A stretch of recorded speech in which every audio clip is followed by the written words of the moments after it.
Welcome to the Performance Banker Podcast. You'll hear banking industry experts providing unique insights and expertise to help bankers achieve higher performance, obtain outstanding results, and gain a competitive advantage. Here's your host, Tanya Gossage.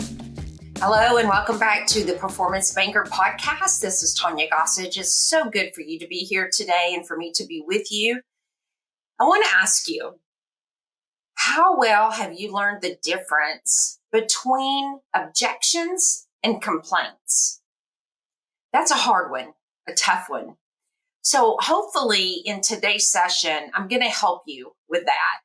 So first of all, let's talk about mastering the objections. You know, we get many objections in different types of things that we do. For example, as we're prospecting, as we're building rapport with our customers, clients, friends, family, creating interest in various different types of things. When we're doing a demonstration for something, or even a presentation to a colleague in a meeting with our boss, or our peers, or maybe even with a vendor. When you're doing a proposal, you could get a complaint or even an objection. When you're trying to determine people's wants and their needs, maybe it's your staff, your team, again, your boss, or a leader within the company.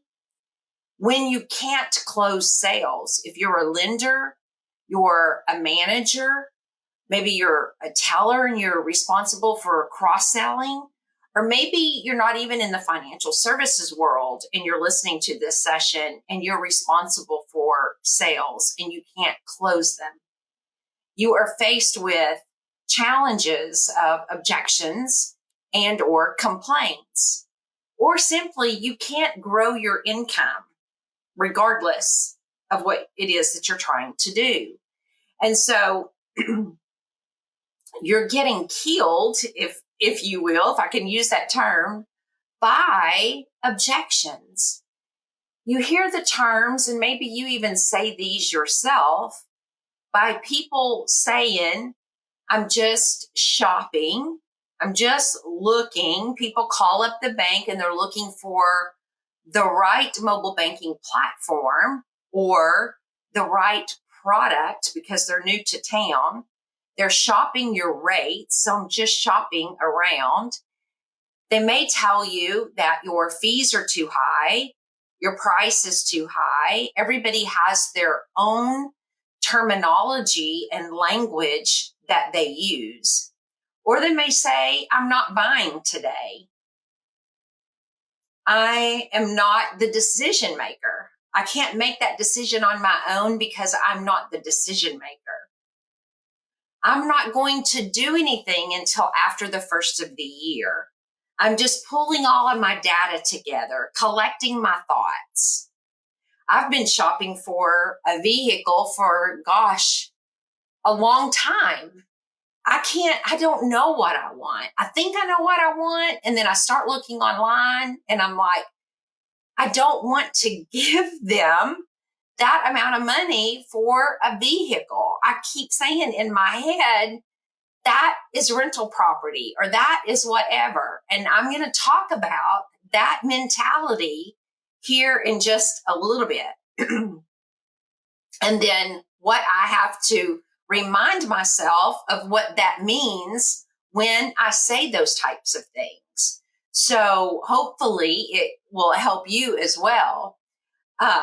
But we have a better price from the bank down the street, a better rate from the bank down the street, or the credit union down the street, or the car dealership down the street or across town. I know you've heard all of these various different types of comments from people that you work with, and even you, I know some of you have said those things yourself. And another one is, I can't tell you how many times I've said this one in the past, is I don't have the time. I just don't have the time to add another thing to my plate. Just send me your proposal and I'll take a look at it. Your terms are just not good. It's not what I'm looking for. Or I have bad credit. Or I have great credit.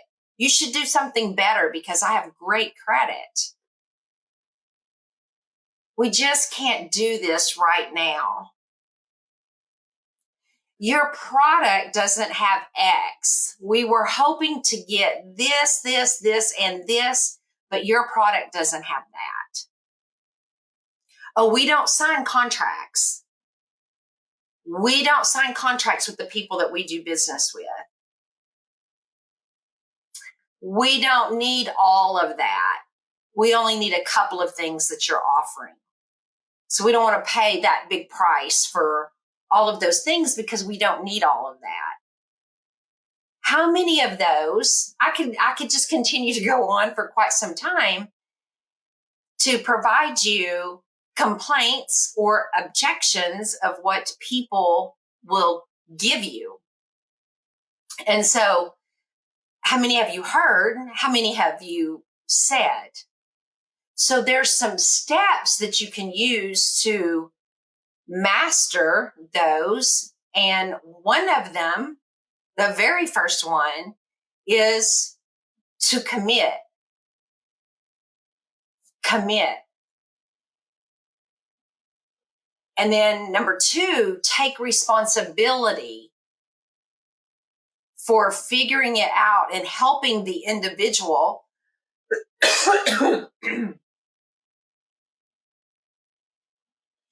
taking responsibility for helping the individual get to a resolution regardless of whichever one it is, an objection or a complaint.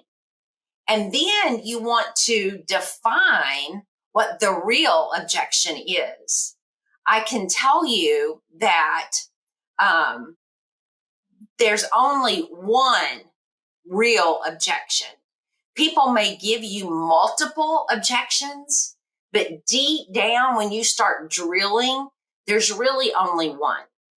And so you want to define what that one true objection really is.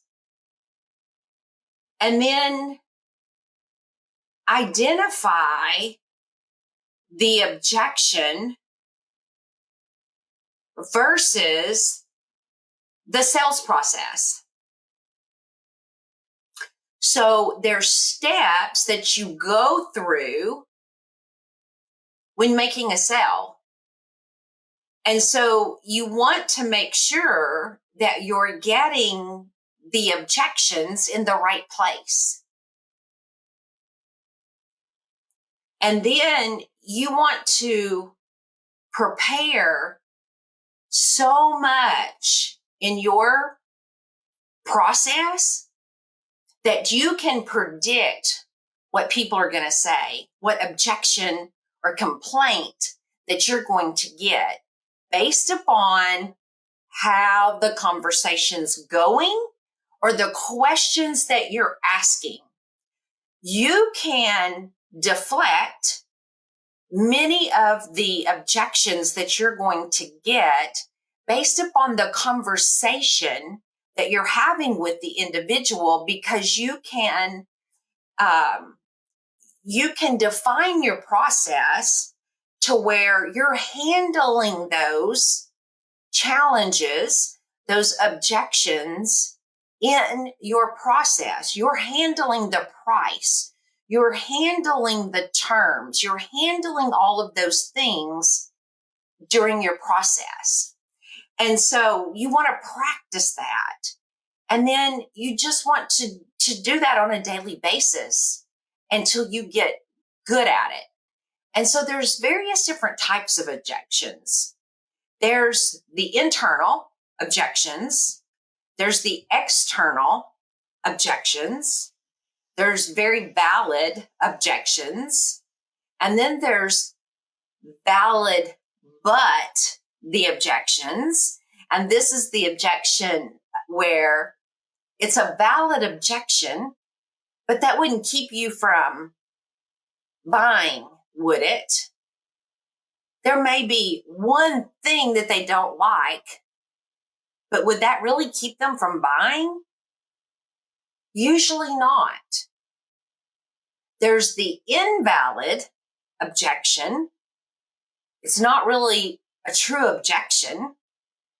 And then there's the spoken objection. They're really telling you the truth. And, I just cut to the chase anymore. When somebody reaches out to me, whether it's on LinkedIn, it's in an email, it's in person, I just say, I'm not interested. That product does not meet my need. It's the wrong product. It doesn't meet my needs. Or I'm already working with someone on my website. Yes, my website, people contact me almost every day. Did you know your website's not working? I want to respond back and say, duh, I took it down almost a year ago. It's under redesign. Has it been under redesign a year? No. It sat stagnant. And then I finally made a decision that I was going to redesign. But I had to get my mind where I wanted it to where I was going to redesign it. But I have probably 10 to 15 people that reach out almost on a daily basis, and that's no kidding, on LinkedIn, people who are doing lead gen that say they can help me with my website. And I just respond back and say, thank you for being interested in me and my business. However, I'm already engaged in an agency that I'm working with. I just let them know I'm not interested. I'm already working with somebody. I don't beat around the bush. Did I once before? Yes, until I learned what I'm going to be telling you here in just a little bit. And then there is the unspoken. And there is only one unspoken, which we'll talk about. So here's some types. Internal, it's too high. External, it's too high. Valid, it's too high. Maybe it's the price. Invalid, it's too high. Spoken, it's too high. Unspoken, it's too high. Do you see how all of those can be used with the same objection, but different types of objections? And so there's a secret about objections. And whether you agree with me or not agree with me, and I truly believe that everybody is in some type of sales.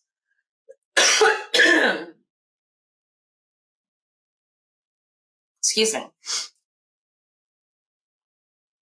I truly believe that everybody is in some type of sales position. You sell to your kids every day. You sell to your spouse. You sell to your employer, so on and so forth. But you, in some way, are the creator of every objection. And you have to take full responsibility for whatever the objection is. Now, that's deep, in my opinion. It took me a long time to really understand what that meant. And so what this means is people buy the way you buy. People are going to buy from you the way that you buy from people. If you shun people, people are going to shun you. If you always give the excuse that you're not interested because of X, that is the majority of the objections that you're going to receive. If you don't believe that,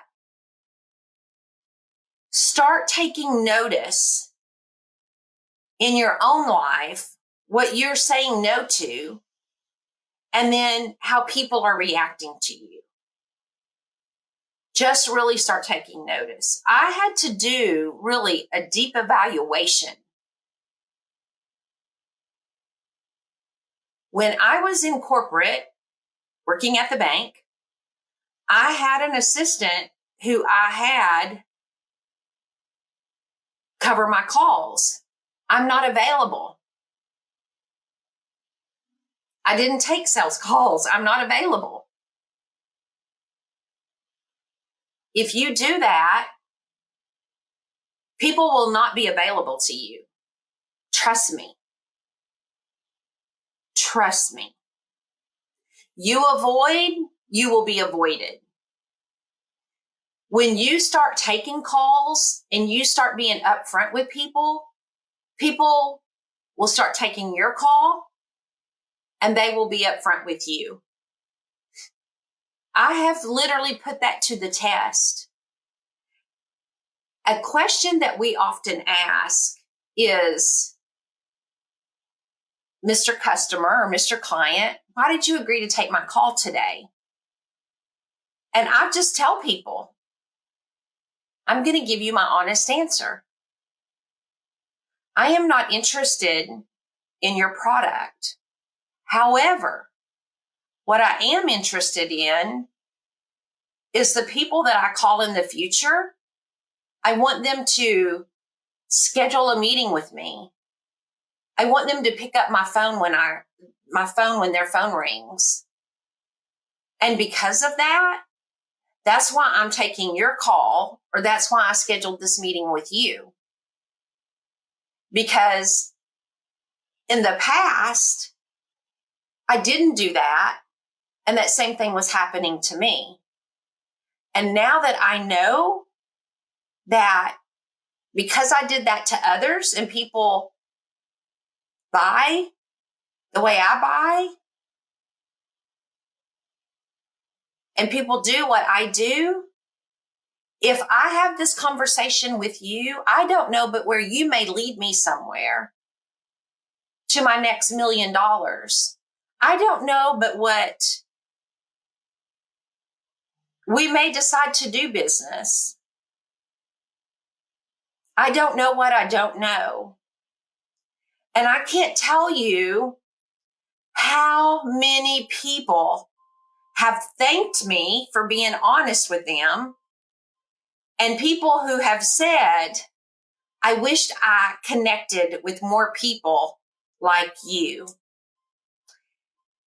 And I have to tell you that the more that I have done that, yes, it takes 15 minutes of my time. Yes, it takes 30 minutes of my time. But you know what I am doing? I am building a network.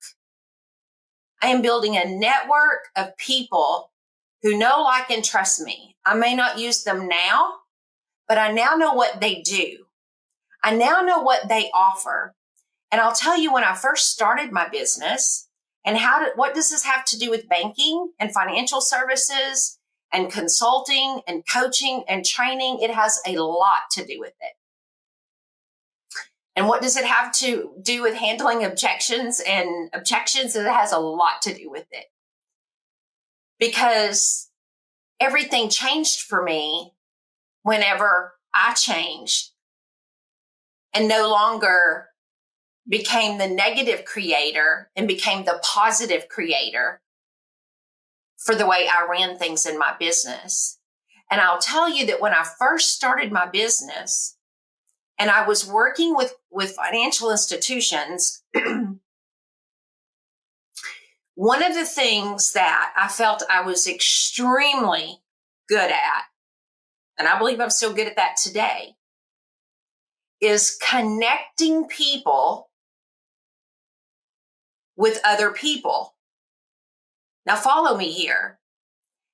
In banking, I was connecting banks and helping them solve problems with other people that were in my network and with vendors who were in my network. I may not have done business with them for 15 years, but I knew what they did. They were credible. They had integrity. I could trust them. and I connected with them and put them together, and then they formed a relationship and started doing business together. When I did that and I saw that was successful, I knew I had something about networking and connecting people that I needed to continue to do. So when I put that scenario together with connecting with people that were reaching out to me, do I connect with everybody? Absolutely not. Absolutely not. There are many I just say, I am not interested. But when I look at the profiles of people and I see people that look successful, that look like they're going somewhere,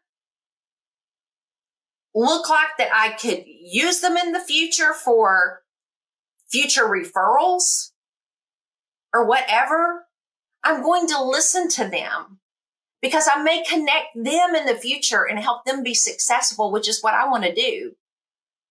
And so when I started being the creator that I wanted to be in my business, then business started flowing to me. When I started buying more things to solve my problems started being solved in a much larger way. So get me there. People are going to work with you the way you work with people. People are going to buy from you the way you buy.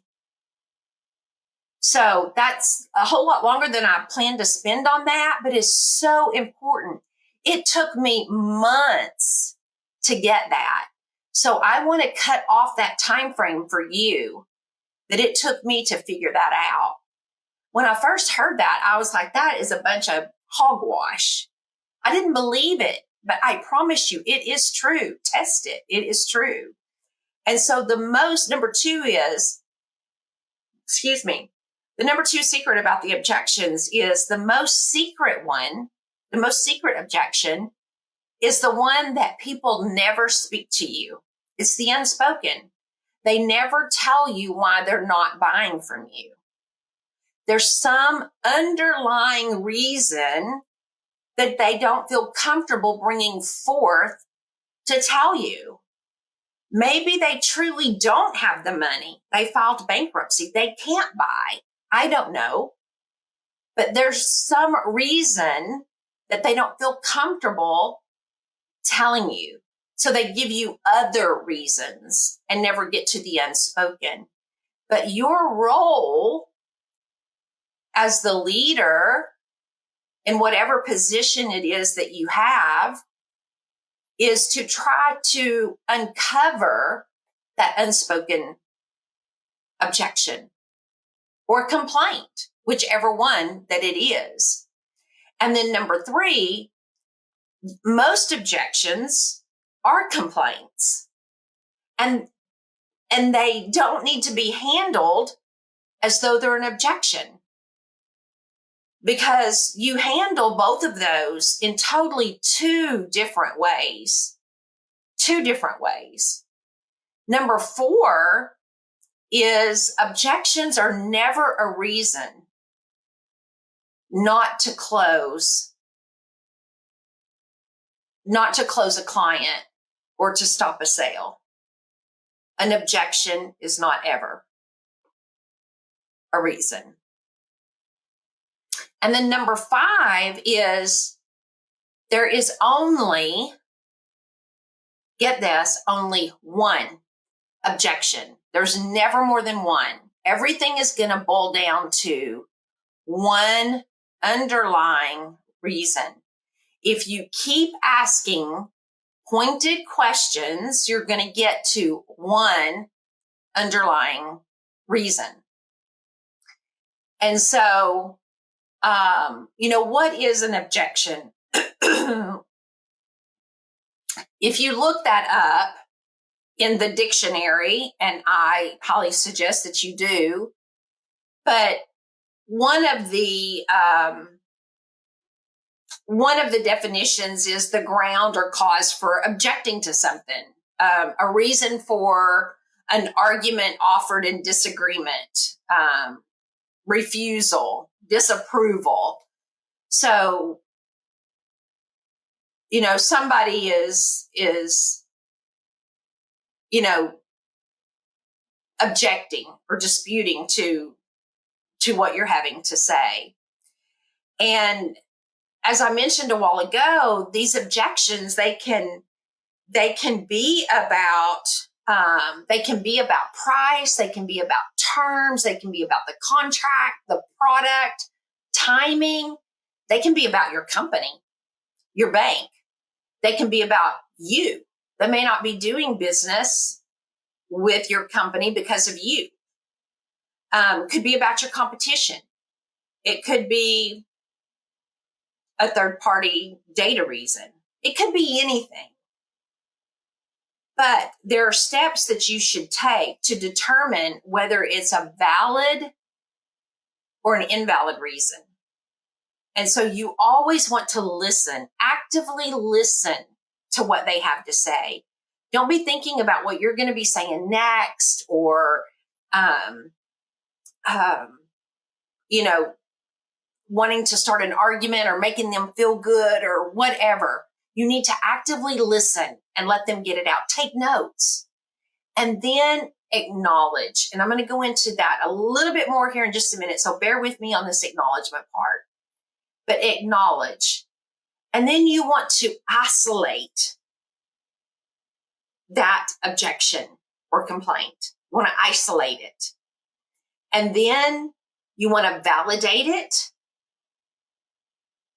Then you want to probe.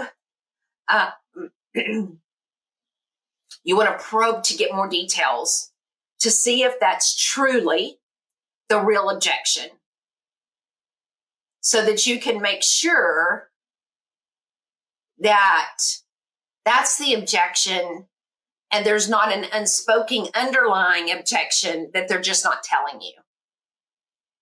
And then you want to tie it down and make sure that's the only one. And when I say the only one, there is only one, but you want to make sure that, again, it's the underlying one and not that you're not getting to the unspoken. And then you want to close it or you want to handle it. Listen. So the first one I talked about was listen. So you might want to say to them, so that you look very attentive to them, is say, I want to take some notes, or give me just a minute. Let me write this down. Or you could say, or lead in with, please tell me X. Or, I got it, Mr. Customer. What else? Tell me more about that. If I heard you correctly, you just said X. Tell me more about that. I appreciate you sharing that with me. Tell me more.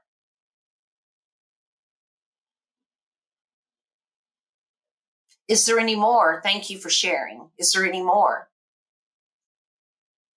Go ahead and tell me everything about that whole situation.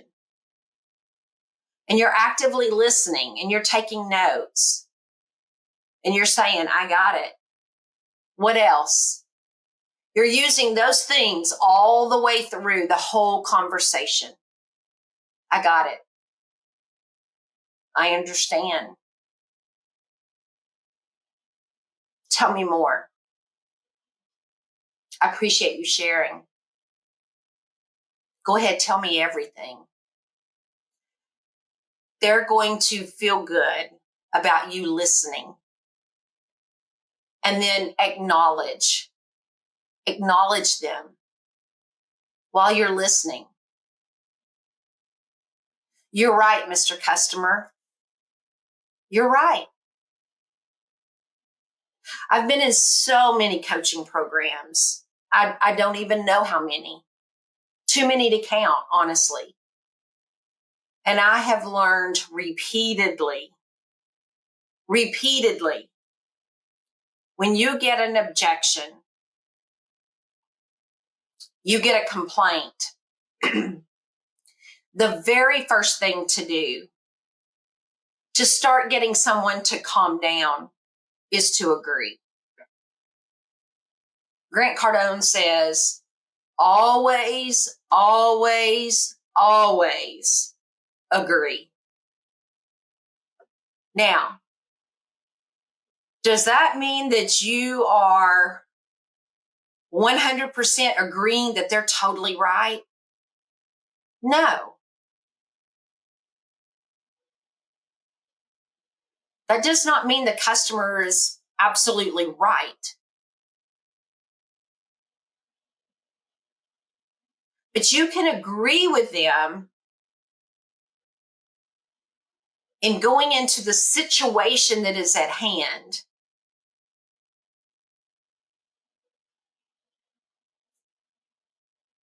I agree with you. I can see why you would feel that way. See, they don't have all of the information, but you can see why they feel that way because they don't know everything. They don't know what they don't know. But I'm in total agreement with you. I would feel the same way. I get it. You're acknowledging them. And you're getting them to a place to where you're going to be able to have reasonable conversations and be able to isolate the objection. Mr. Customer, what are your other concerns that you have today? Or what are your other concerns that you have about buying that vehicle? What are your other concerns about our checking account product mix? What are your other concerns about our treasury management services? Because you want to help them. You want to see if you can find a way to do business with them. What are your other concerns? It may just be a misunderstanding. What else is bothering you, Mr. Customer? Do you have any other reason for not moving forward today? Do you have any other objections? If I could solve that one thing for you,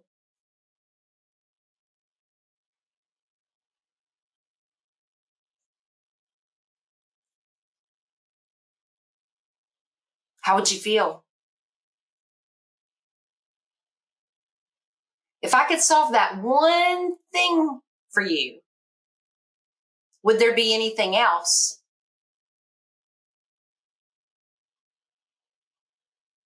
You're isolating it down to see what all is the problem. So you're getting them to a position to where they're going to back themselves into saying yes, because you're taking care of every single thing that was a problem for them. Then you're going to validate it. Mr. Customer, I've heard what you said, but what is your real objection? I know you said that you wanted a paper statement, or I know you said that you wanted to use QuickBooks, or I know you said you didn't want to pay a $15 fee. But what is your real concern?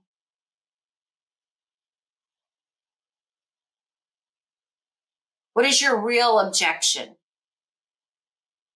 There's got to be something else. It can't just be that you don't want to pay a $15 service charge. It can't just be that you'd rather use QuickBooks. Or when you say you just want to use QuickBooks, what do you mean? Tell me more about that. Or when you say you want to use QuickBooks, why do you say that?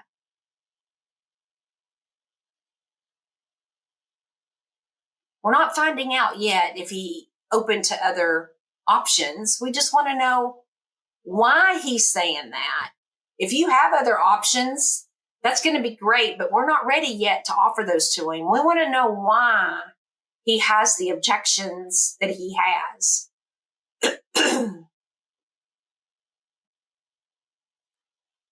And then your bonus is always, if you can't fix that one thing, it would be, that wouldn't keep you from signing up, would it?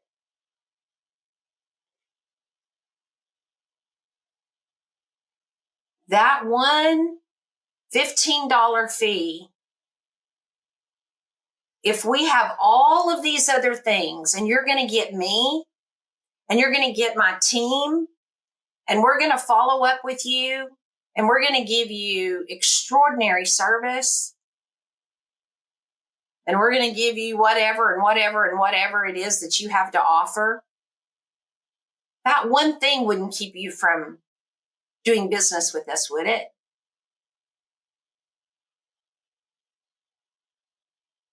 I mean, they're going to have to tell you yes or no. And so if they say no, or I mean, if they say yes, it would keep them from doing business.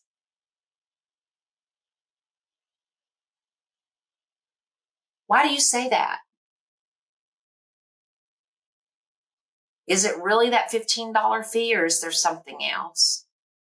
More than likely, somebody there hurt their feelings. It needs to be addressed.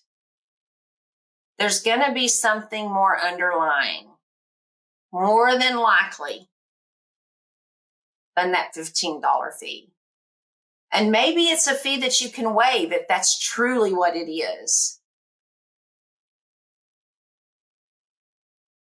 It could be. But that's the goal, is to get down to that one thing. What is that one thing? And if it's a complaint, you need to handle that complaint. You'll find out, just like I just said, maybe somebody hurt their feelings. Maybe they asked for something in the past and didn't get the answer that they wanted. What was that? See if you can figure it out by asking some of those questions. But listen to them. Don't interrupt them. Nod your head as they're talking. Acknowledge them. Validate them. Tie them down. Tie them down.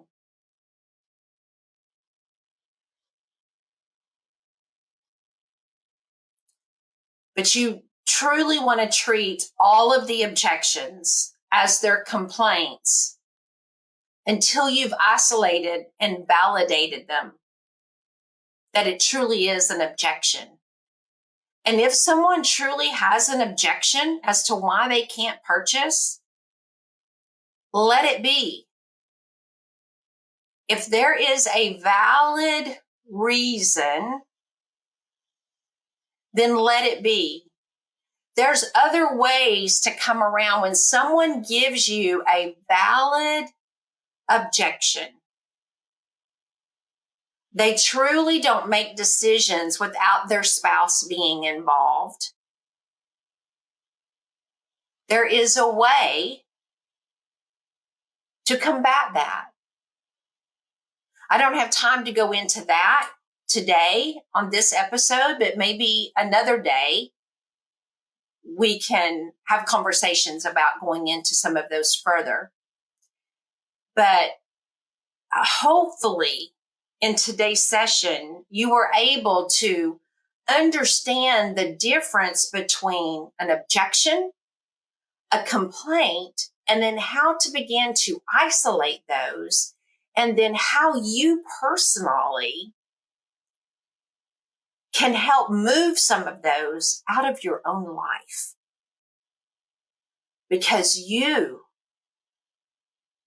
truly are the difference in your own life, in your own situations, in how you handle things. But this is Tanya Gossage with the Performance Banker. I have enjoyed this episode. I love talking about this stuff. And I don't know what next week is going to bring as far as our episode topic, but it will be good. And until then, have a fabulous week. And remember that performance drives results. Thank you. Thanks for listening. Be sure to download and subscribe wherever you get your shows. Find more content on our YouTube channel. Link is in the show notes. This podcast is sponsored by GossagePerformanceConsulting.com.